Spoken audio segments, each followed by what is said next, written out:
Good afternoon. On behalf of the Research Committee and the Library Committee of the Faculty of Medical Sciences, I warmly welcome all of you to this workshop on publishing in academia, do's and don'ts. We have two speakers today, Dr. Varuni Tennakol, Chairperson of the Research Committee of the Faculty of Medical Sciences, as well as the Head of the Department and Senior Lecturer of the Department of Anatomy, and Mrs. Shirani Ranasinghe, the Deputy Librarian of the Faculty of Medical Sciences, to talk on this quite relevant topic. There will be a Q&A at the end of the talks.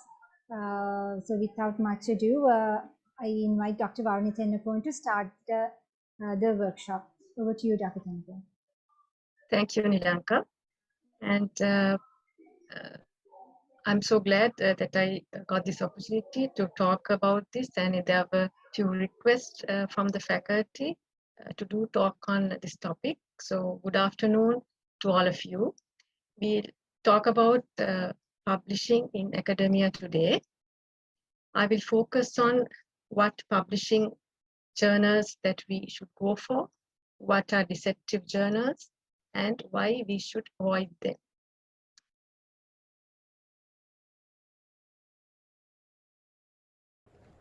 Publish or perish. The old adage is more germane than ever before.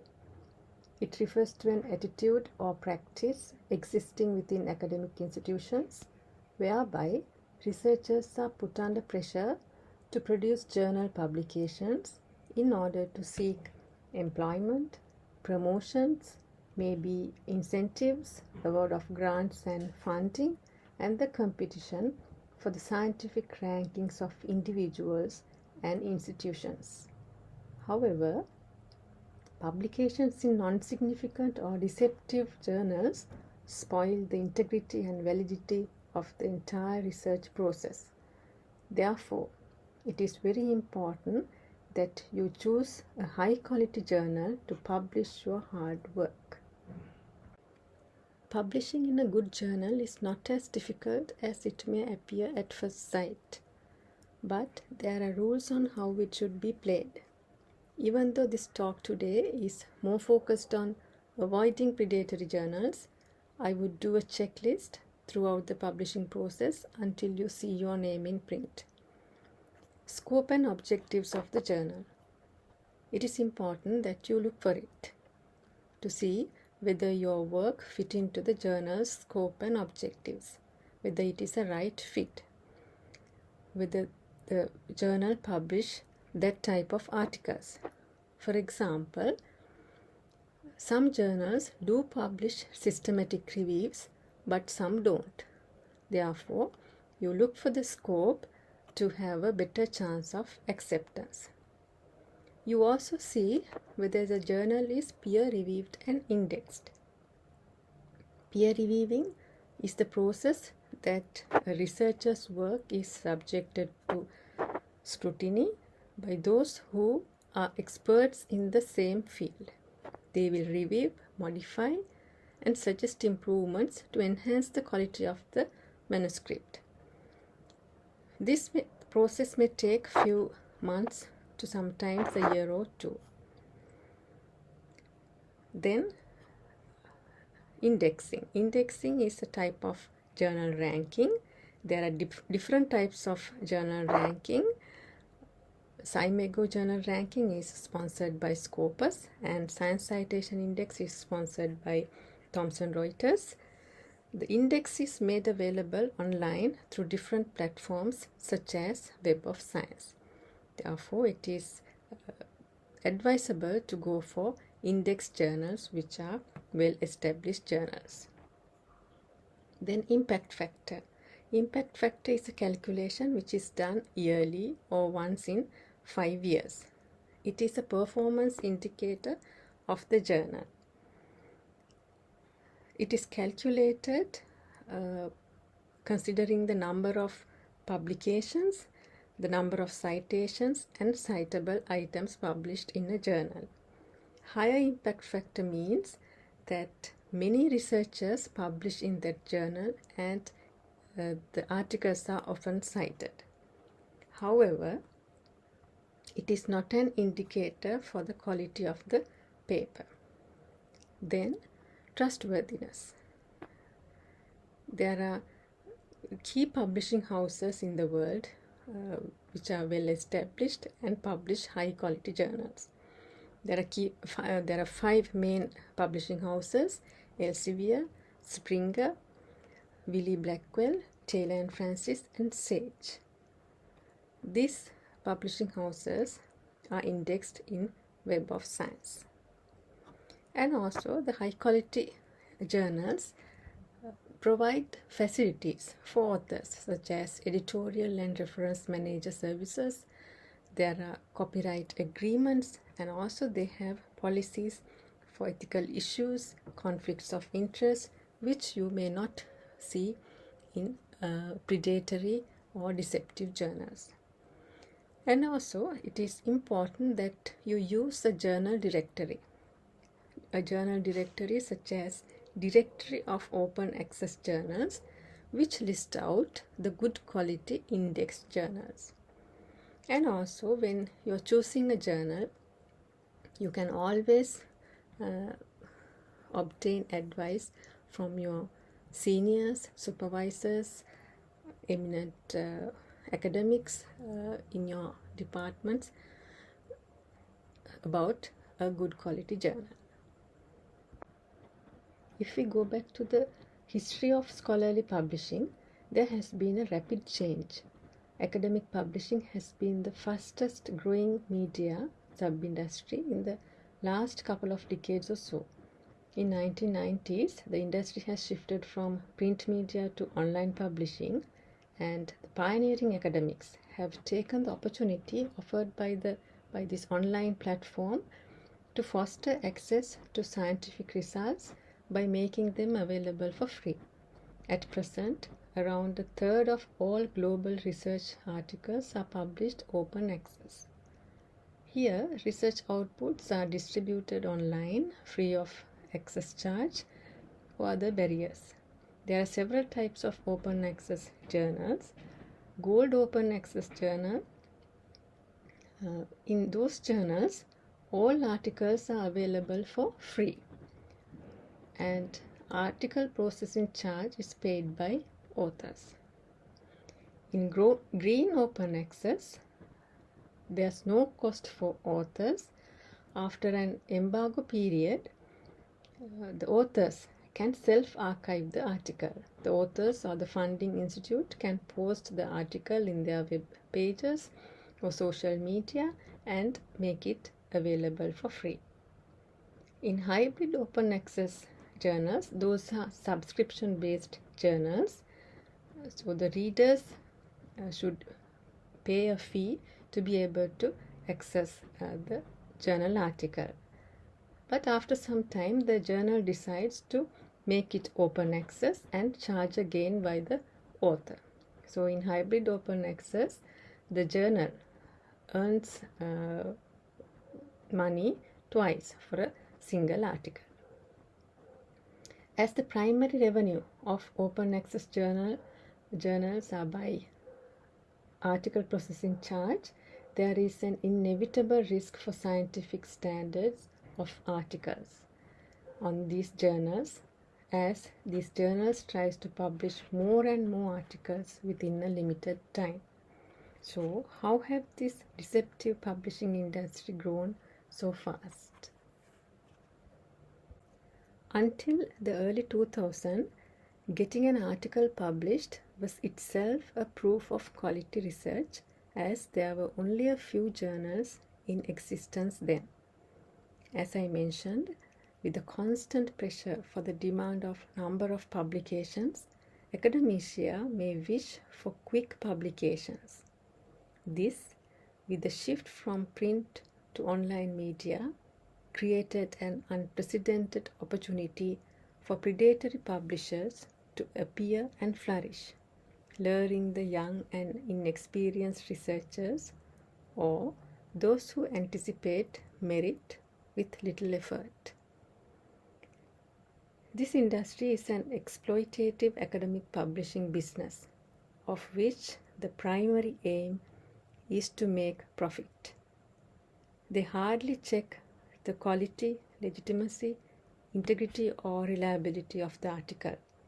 A majority of these debatable journals are from low and middle income countries such as Asia and Africa. But there are journals, several journals from Middle Eastern and European countries as well. However, it is said that authors from low and middle income countries are at high risk of being victims. There are some famous case studies relating to predatory publishing. Let me brief two of them for your interest. One famous case study is about three MIT students, Massachusetts Institute of Technology students, how they have fooled the world of scientific journals. In 2005, three students of MIT developed a program that randomly generates nonsense computer science papers with realistic looking graphs, figures, and citations. They have sent this paper to several conferences, and the paper was accepted by a world conference, as it is. The researchers later revealed their hoax, and the paper was withdrawn. The second one, John Bonan, is an American science journalist and scientist. Between January and August 2013, he submitted a fake scientific paper to about 300 journals owned by many fee-charging open access publishers. The paper was with obvious scientific flaws, and it appeared that 60% of the journals have accepted his article. This investigation by John is published in October 2013 in the issue of the journal Science. This explains that many papers in non-significant or even index journals could be fake. This is one of the several bogus invitations I have received inviting to publish an article. I know that many of us receive these invitations at least one in a day. Invitations are tempting, but even by the look of it, you would be able to figure out that this is deceptive publishing. There are some features, obvious features in this email. Now, if you can see, this email is dated and timed, which we don't see in professional emailing. And then they let you submit any kind of manuscript, and they are given a short deadline. And again, they emphasize on any kind of manuscripts. They also let you submit the manuscript as an attachment, where in good quality journals or index journals, you have to upload your manuscripts to an online submission portal. We don't send manuscripts as attachments. And not only they are inviting you to publish an article, but they also invite you to be in their editorial or review boards. And when you go for this journal's page, the web page of this journal, you will see more and more bogus information. This is one of the genuine invitations I have received to review an article from Elsevier Publishing, and I'll let you have a look at to identify how a professional invitation looks like.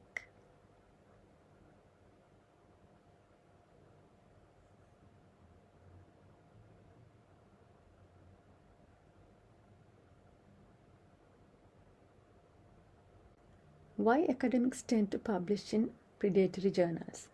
An article published by Scott Kurt in 2017 showed 4 reasons. First one is lack of awareness. Some scholars are unaware of these fraudulent journals and submit in good faith, pay the fee, and may never be aware that they have been duped. Some may be tempted by the kind words or compliments about their previous work by those editors. The second reason is social identity threat. A scholar in a developing country may feel that they may not have the same opportunity as those working in developed countries. So they tend to submit papers to journals that they feel have some affinity. For example, in India is a country where several predatory journals are originating from, and early career researchers in India may feel closeness to those journals and submit their manuscripts. Sometimes there are worries about unfair bias towards certain names and countries. So those researchers are afraid to send their manuscript to particular journals from originating some particular countries. Third reason is the pressure to publish. Predatory journals have much lower threshold than traditional or good quality journals in view of peer review, costs, and acceptance. The fourth reason is lack of research proficiency. Some researchers may lack the proper skills in research methodologies such as statistics, maybe ethics or protocols. Once their manuscript is rejected from a good quality journal, the researchers may not know how to address the reviewers' comments. So they send the paper to journals where the publishing chances are very high, perhaps unknowingly. What does it mean to have a publication in a deceptive journal? It corrupts the scientific literature. Medical science has been particularly hit hard, and papers concerning public health are published without any sort of scrutiny by experts.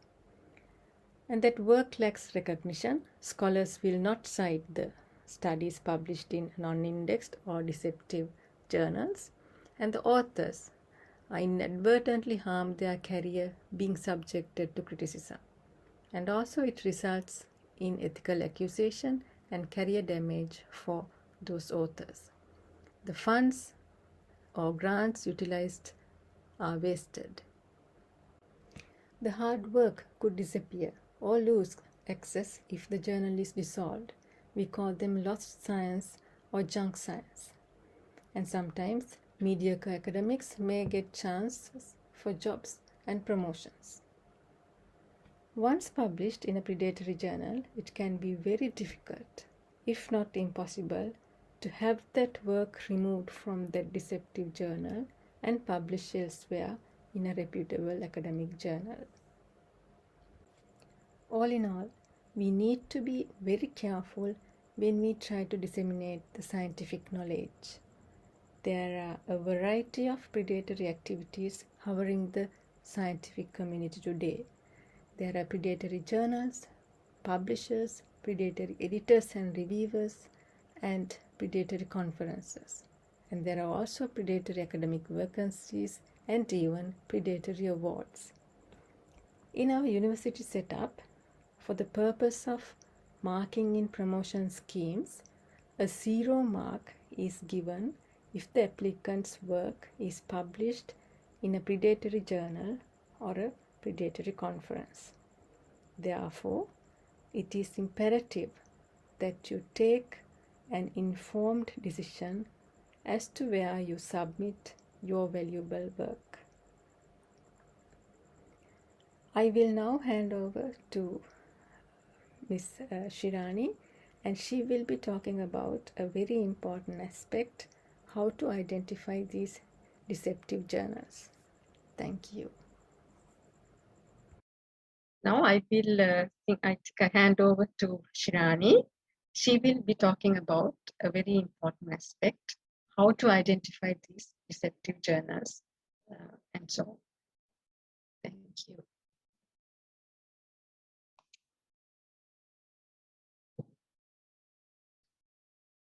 I think Shirani, you can share your slides.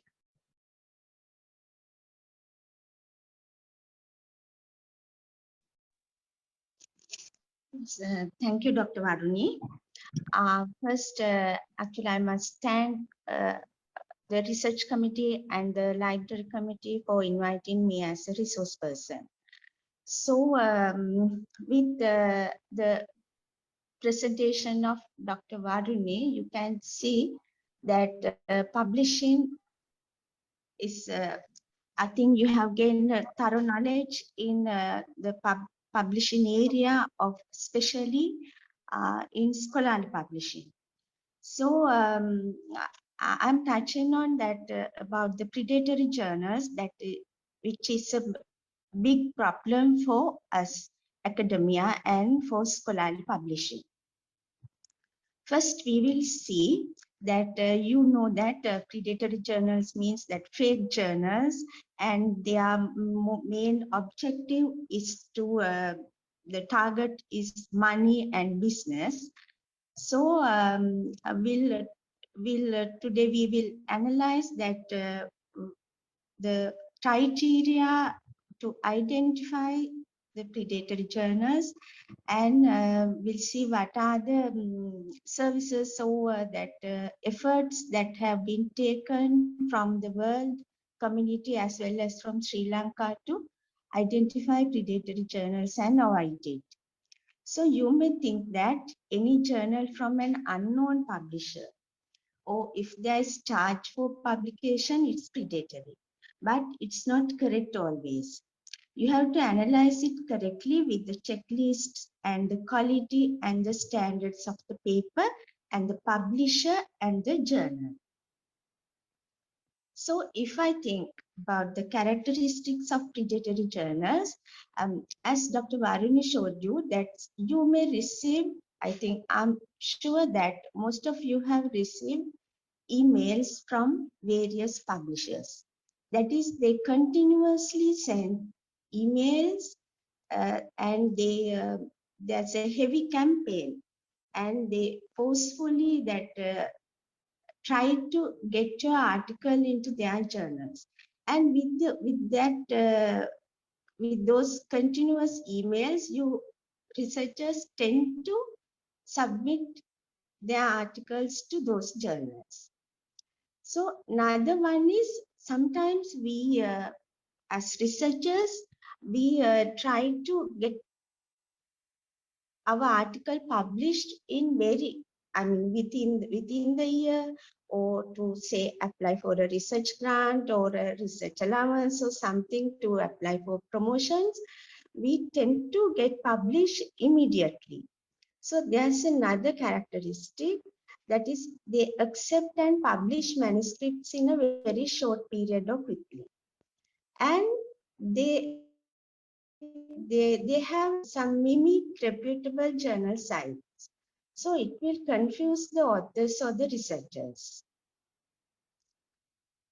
And there's in a standard or scholarly journal, you can see a peer review or peer review board.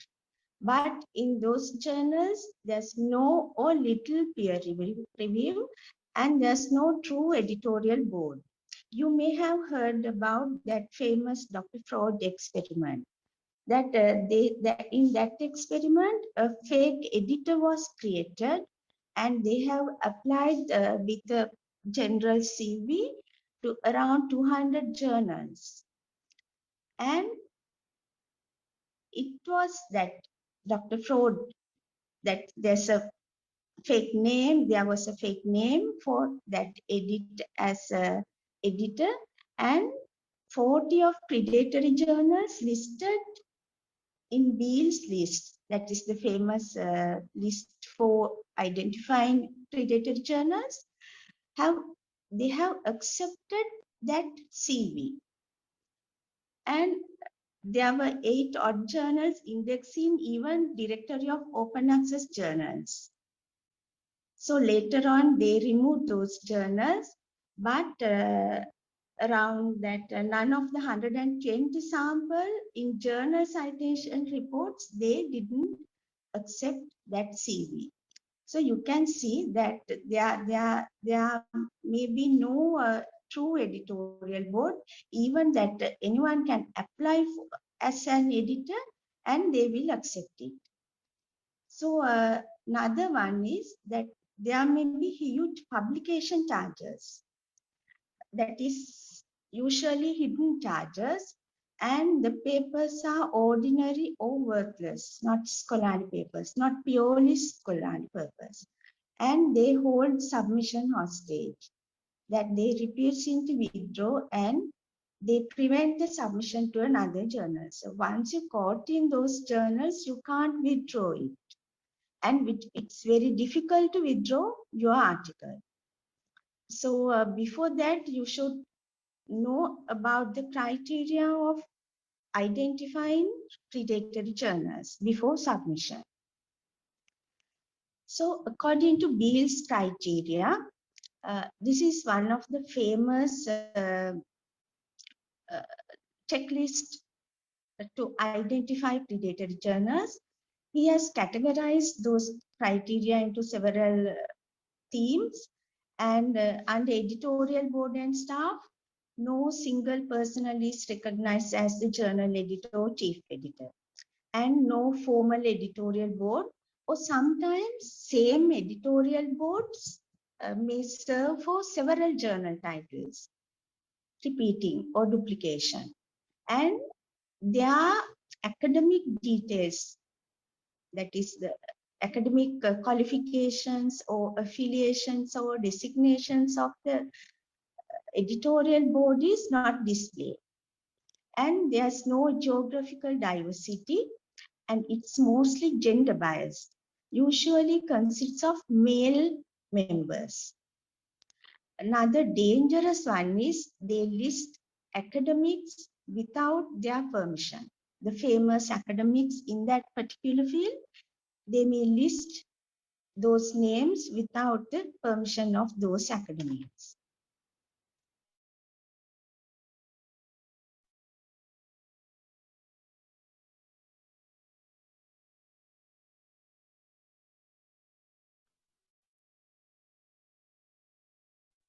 Once you're predatory, it's too late, and then sometimes they ask for withdrawal fee too.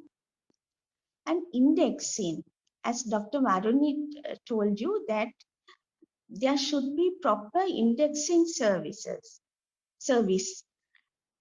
If the particular journal is, if the particular journal get indexed in a standard indexing service, it's okay. But sometimes they mention that they claim for fake statements. Sometimes they claim that particular journalists get indexed in Science Citation Index, and with some common words or insert some common things, and sometimes they display a list of indexing services, say such as ResearchGate, Google Scholar. Likewise, you know that ResearchGate is not an indexing service. It's a professional social network. But if you don't know properly about those indexing services, and if you, as Dr. Varuni said, if you don't have research proficiency, you may think that it's an indexing service. So according to UGC guidelines, they consider about that Web of Science indexing services and Scopus. So you have to think, you have to check whether such an indexing service is available or not, and whether is it really an indexing service. And title of the journal, usually it doesn't tally with the mission and the origin. Origin means sometimes, say, the title may start with Indian journal or Pakistan journal or international journal likewise. But if we check the URL or the postal address, origin may be in somewhere in US or Europe or Canada. And also it indicates more than one subject discipline, such as International Journal of Management, Humanities and Sciences, likewise. And no copy editing, no proofreading submissions are there. So you can check it. You can check if you have any previous experience with that journal or publisher, then it's okay. Or even with your colleagues. And if you know it, then it's okay. And is it peer reviewed, or can you identify the editorial board? And is it a reputable publisher such as Elsevier, Sage, Oxford, likewise? And is it get indexed in acceptable indexing services? That's why I told you that there may be number of indexing services, but should be acceptable indexing services. And publication fees, is it clearly indicated? Even reputed publishers, sometimes they ask for publication fees, but it should be clearly indicated. And the main thing is website.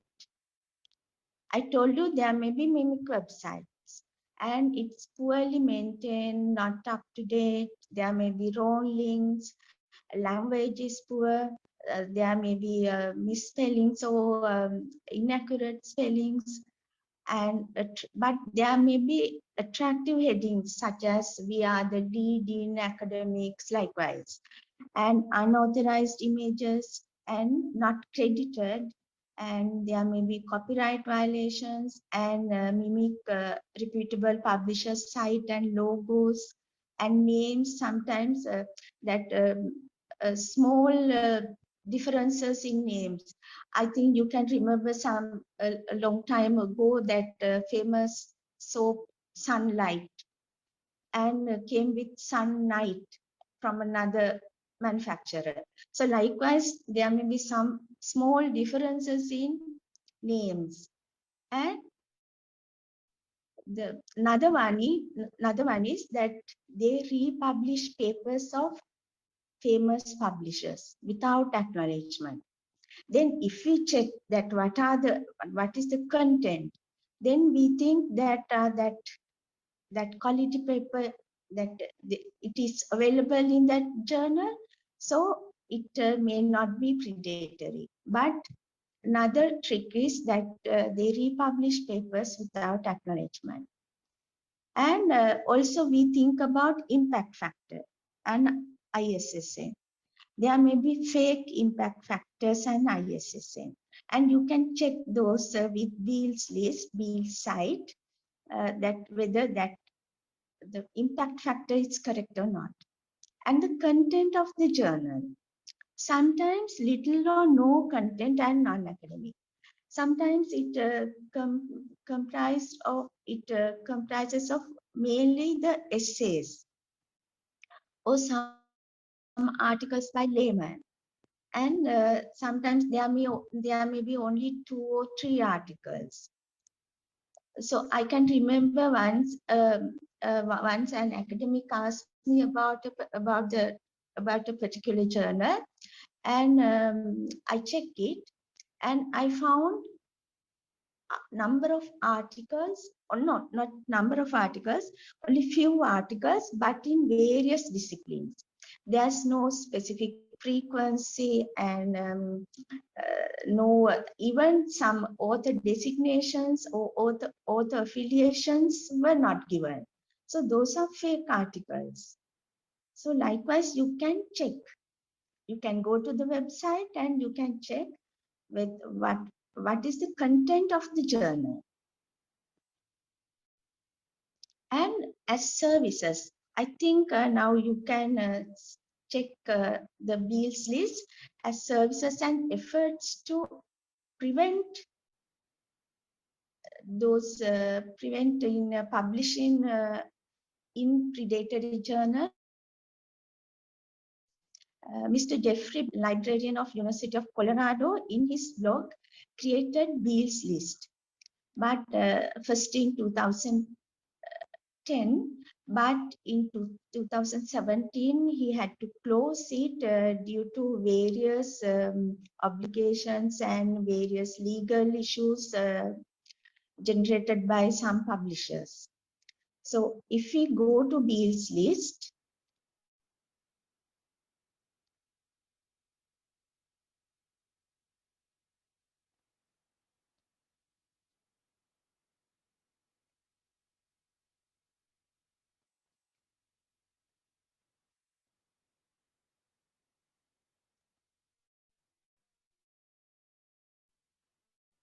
so here, this is the Beall's list of potential predatory journals and publishers. You can check, if you want to check, you can just type the publisher's name or the URL here, or otherwise you can check the list. Here you can see the list. But this is up to 2017. Here you can see the list of Beall's provided through his blog, and you can check a particular publisher or the journal, or otherwise you can just type it here and it will display if it is available. And this is about publishers and journals, and also you can check standalone journals. This is potential predatory scholarly open access publishers and standalone journals. And here, if you go to standalone journals, again, you can search with the journal name, or you can check with the list. Here you can see the list, original list is there. And you can check that whether, if you are trying to get published in a particular journal, whether that journal title is available in Beall list or not. Also, in Beall's list, there's vanity press. So again, that here, no peer review is promised by the publisher. And authors pay to have their work published, either money or more often in the author's publication rights. Again, there's the, here you can make a search, or you can go to the list and check it. Okay. And apart from that, you can check hijack journals here. I told you about the matrix. So there's a list of questionable companies that purport to provide valid scholarly matrix, and you can go to those things, and or otherwise you can make a search here. So this is about the Beall's list. You can get an idea about the Beall's list. If you go to that site, I have provided the link.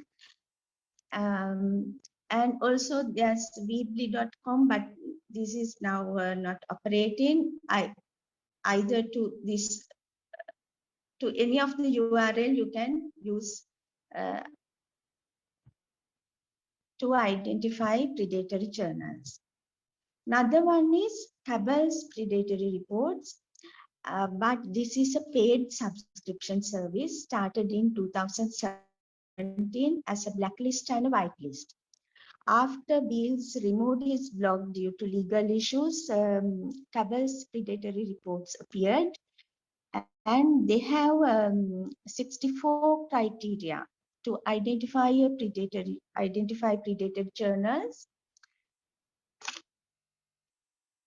In their version 1, and also in version 1.1, they have identified 74 criteria.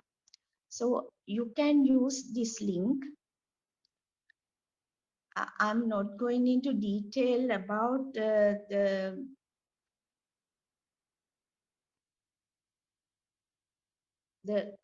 about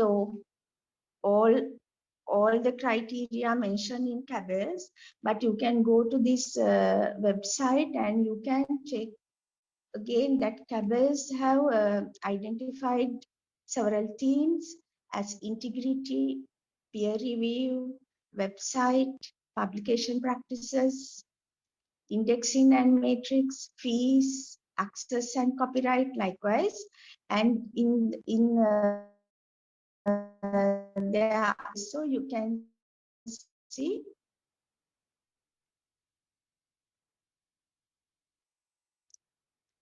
they have identified 74 criteria with some behavioral themes. So in 2020, they have removed white and black names and instead journalistics and predatory reports due to some ethnic reasons. And in place of whitelist, now they use journalistics, and in place of blacklist, now they use predatory reports. So apart from that, again, that from Norwegian Register for Scientific Journals, series and publishers, again, you can identify some predatory journals, index in Norwegian Science Index, and they have categorized journals as levels, level 1, 0, and level X. Level X is identified as predatory. And in Sri Lanka, I have seen some organization-wise criteria from University of Peradeniya, and UGC has appointed a special committee to, create a report regarding predatory journals, and that committee consists of Professor Priyan Dias from Moratua, Professor Jaytis from University of Ruhuna, and librarian University of Sri Jayawardenepura, and director of National Institute of Library and Information Science. So I came to know that now they have submitted their report, including criteria for identifying predatory journals. And also, as Dr. Varni said, that for our promotions with the UGC circular, they have identified Science Citation Index, Social Science Citation Index, and Arts and Humanities Index, and Scopus as accepted indexing services.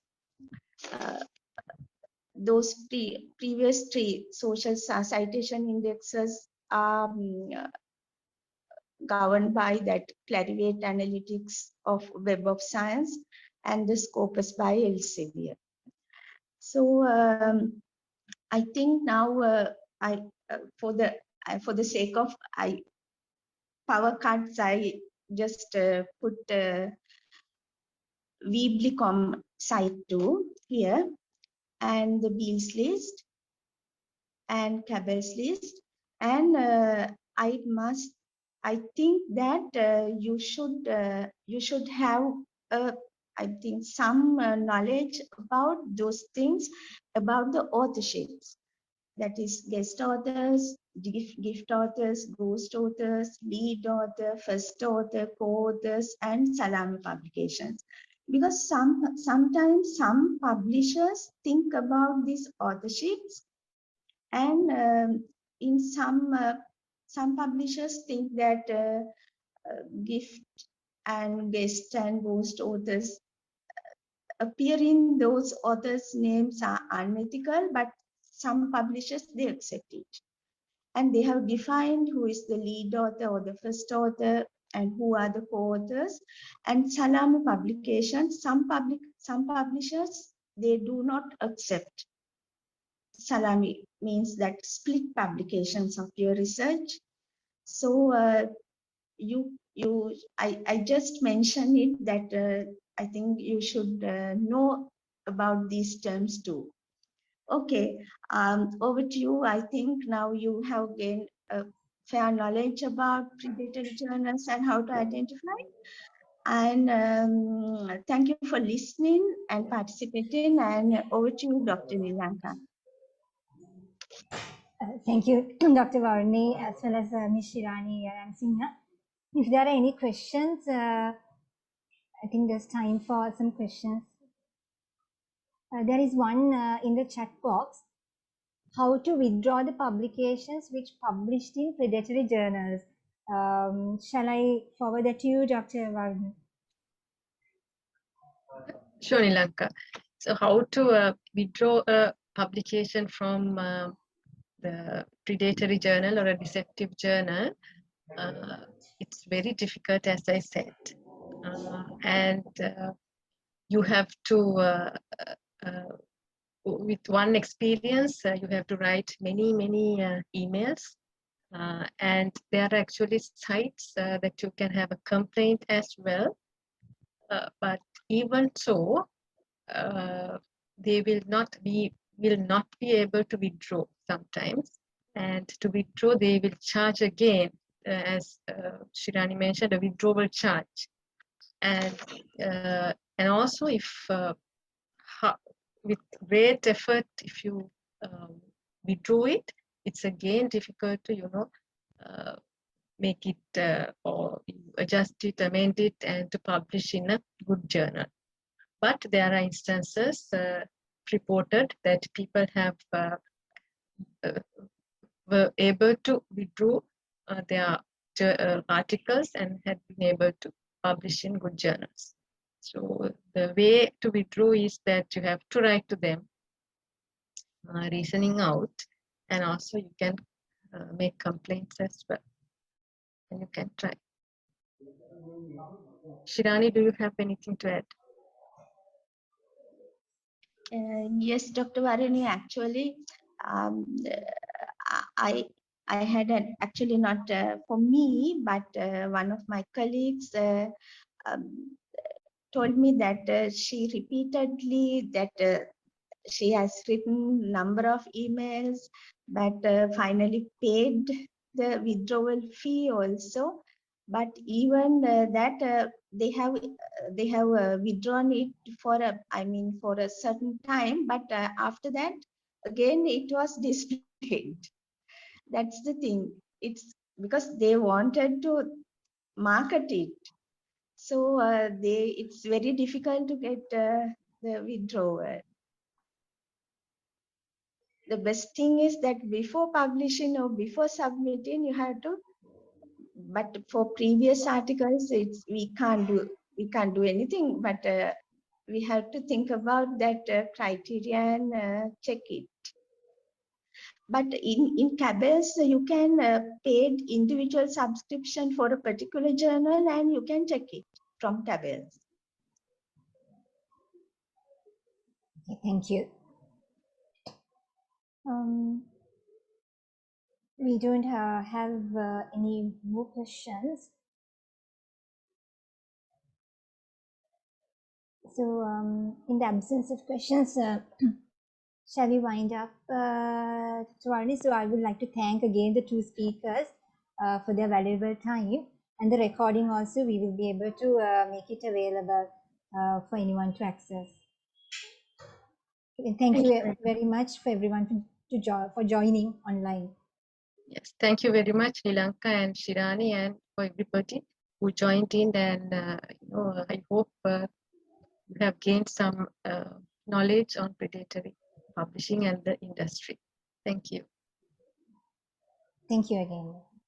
Thank you. Thank you.